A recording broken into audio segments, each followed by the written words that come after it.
behind an absolutely vicious campaign rematch between President Biden and former President Trump is already taking shape, all with enormous stakes for the country and the world. The two men held dueling events last night in the battleground state of Georgia.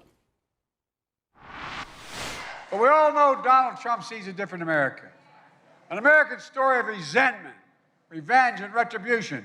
We see a future where we defend the basic freedoms, not take them away.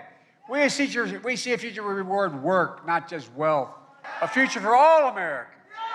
A presidency for all Americans. So join me. Get out the vote. Vote, vote, vote. For President Biden, the event was part of a far more aggressive campaign as he tries to take on one of his biggest vulnerabilities, his age of 81, and tries to rebuild a freeing coalition and reverse his sagging poll numbers. The former president, meanwhile, took to the rally stage with one of his fiercest congressional allies, Marjorie Taylor Greene, who had engaged in a tense exchange over immigration with Biden during the State of the Union last week, a speech Trump attacked as he ridiculed Biden's stutter. 2 nights ago, we all heard Crooked Joe's angry, dark, hate-filled rant of a State of the Union address. Didn't it bring us together? Remember, he said, I'm going to bring the country together. I'm going to bring it together. It's not an age thing. It's a competence thing. All right, let's break this all down with my great panel this morning. CNN's Melanie Zanona, Isaac Arnsdorf from The Washington Post, and the Wall Street Journal's Catherine Lucy. Good morning to you all. It's been a busy weekend again, which is good for us to talk about, a lot to digest, including how the Biden campaign there's clearly a new phase in this campaign. Post-State of the Union, a more precise messaging operation, a new multi-million-dollar ad campaign, and just stepping into higher gear. Look at what their plans are. Over 100 new battleground offices they announced that they're opening. They're hiring 350 new staff members. They put out this $30 million ad buy release. They're going to unveil it over the course of the next 6 weeks, put it all across media. Catherine, give us a sense of what the strategy is inside the Biden campaign as they move into this new phase. Yeah, they really saw the State of the Union as kind of the kickoff, right, of the general election, post-Super Tuesday. They're pumping money into ads, into these battleground states. And that's really where you're going to see the fight, is in these states, as you saw the president out in Georgia and in Michigan. He's going to be out in other states in the coming week.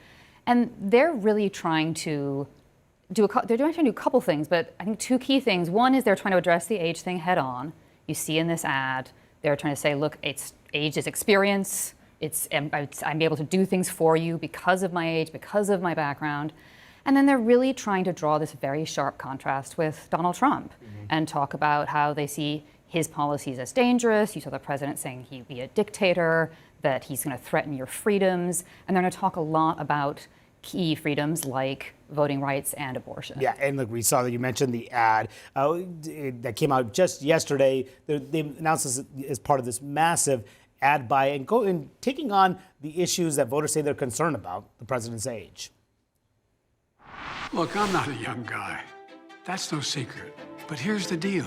I understand how to get things done for the American people. For 4 years, Donald Trump tried to pass an infrastructure law, and he failed. I got it done. Donald Trump took away the freedom of women to choose. I'm determined to make Roe v. Wade the law of the land again. Donald Trump believes the job of the president is to take care of Donald Trump. I believe the job of the president is to fight for you. Can we do one more take? Look, I'm very young, energetic, and handsome. What the hell am I doing this for? And look, this came right after Trump super PAC put out an ad going after Joe Biden's age, even though Trump is just 4 years younger. We can all see Joe Biden's weakness. If Biden wins, can he even survive till 2029? The real question is, can we? Can he even survive? Woof! How do you see this playing out? Yeah, and the Trump campaign followed up and basically put those 2 ads together. They took the clip from the beginning of the Biden ad of him saying, I get that I'm old, and then all those clips of him showing his age. And the Biden campaign argument here is basically there are worse things than being old, and drawing that contrast with Trump.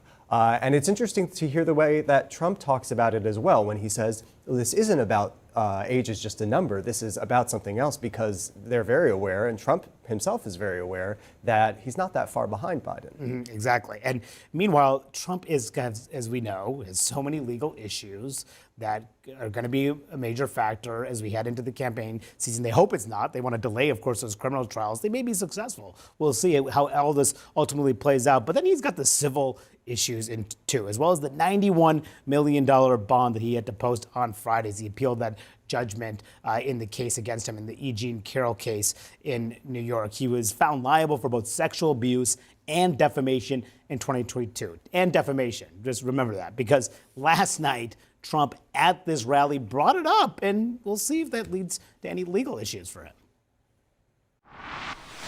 I just posted a $91 million bond, 91 million, on a fake story, totally made up story. I got sued for defamation. That's where it starts. And this is Democrat operatives. These are all her lawyers, a big Democrat operative. This woman is not a believable person. Okay, let's just remind. He owes her, is decided, $83.3 million for reputational repair, emotional harm, and punitive damages for malicious statements. And he says this. He just can't help himself. Yeah, and one thing I was looking out for was whether he would shift his message in any way now that we are in more of a general election rematch, because this was so much part of his message in the primary. He was using these court cases to paint himself as a victim and a martyr, and it worked, at least with the GOP base. But I think it's another question when it comes to a general election. How much are you going to want to bring up these court trials when you're on the campaign trail? Even he is going to have to juggle them in terms of the calendar, but it's not something that I'm sure his team wants him to be talking about all that much. And will the Biden team even touch this?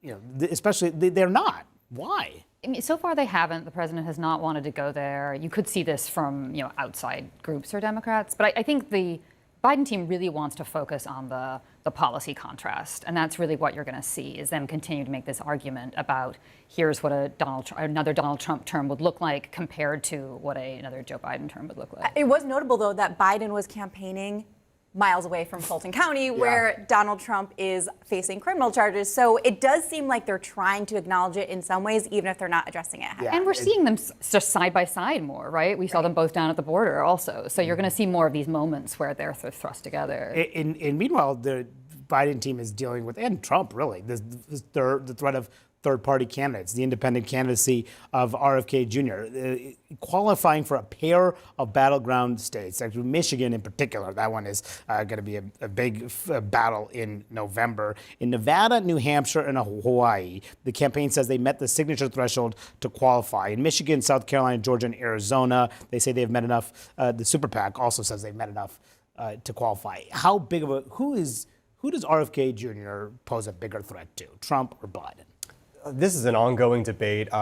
Both campaigns have obviously tested it in polling, and they can make arguments one way or the other, and you can see the thinking kind of shift when Trump will attack him or not attack RFK Jr. But we've all seen in elections going back to 2000 how a few thousand votes to a third-party candidate can tip a very close state. Yeah, and we'll see if that happens again.